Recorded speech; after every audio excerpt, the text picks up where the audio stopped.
Thank you so much for joining me on You're The welcome. Insider. Thank you for having us here at Tesla Giga.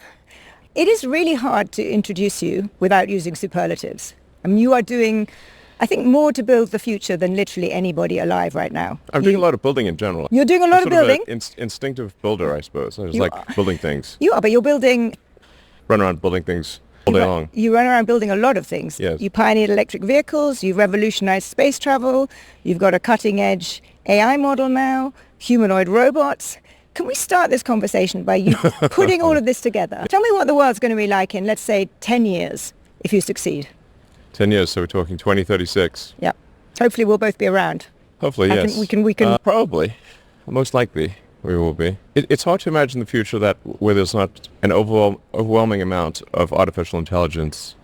Meaning, like in 10 years, I would expect artificial intelligence to be far greater than the sum of human intelligence.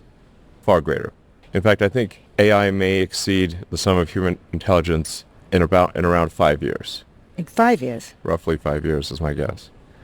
So there really won't be anything that AI can't do better than humans, apart from being human, perhaps. At a more prosaic level, what will life be like? The most likely outcome is an age of amazing abundance, where anyone can have anything they can think of. This may sound preposterous, but, well, here we are in 2026. Let's see where we stand in 2036. Now, of course, there are things that could derail this, a massive global thermonuclear war or something like that. But assuming that there's not World War III, I think we're headed for an age of amazing abundance. So this is, I guess, a message of optimism and excitement about the future. So we'll talk about the abundance in a second, but just on a very prosaic matter, how are your companies going to be making money? Because when you, in the SpaceX IPO prospectus, it looked as though the overwhelming amount of the revenue would be coming from AI, from Grok, really. It won't be transporting things to space, as SpaceX is now doing. What will your companies be doing in 10 years? And how will they make money? Well, you can really think of the economy as digital and physical intelligence.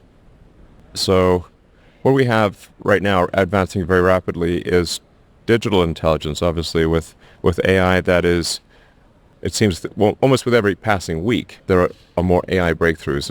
It can do something amazing that it couldn't do before. But it's still somewhat confined to the digital realm.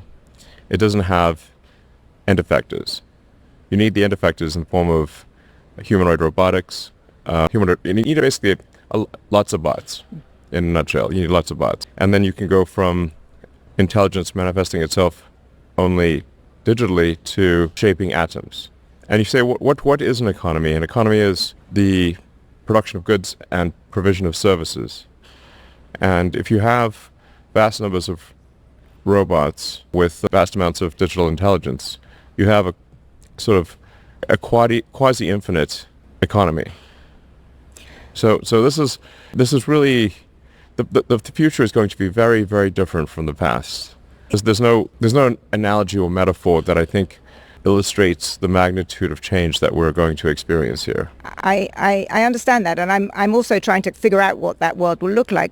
I think it'll be good. It's going to be pretty incredible. We'll also do. There are some risks. Yeah, we'll risks, come to those. But yes. just on how then you make money, because in the end people are buying your shares because they expect you to make money. Do you sell I'll robots? make another prediction. Money won't matter in 2036.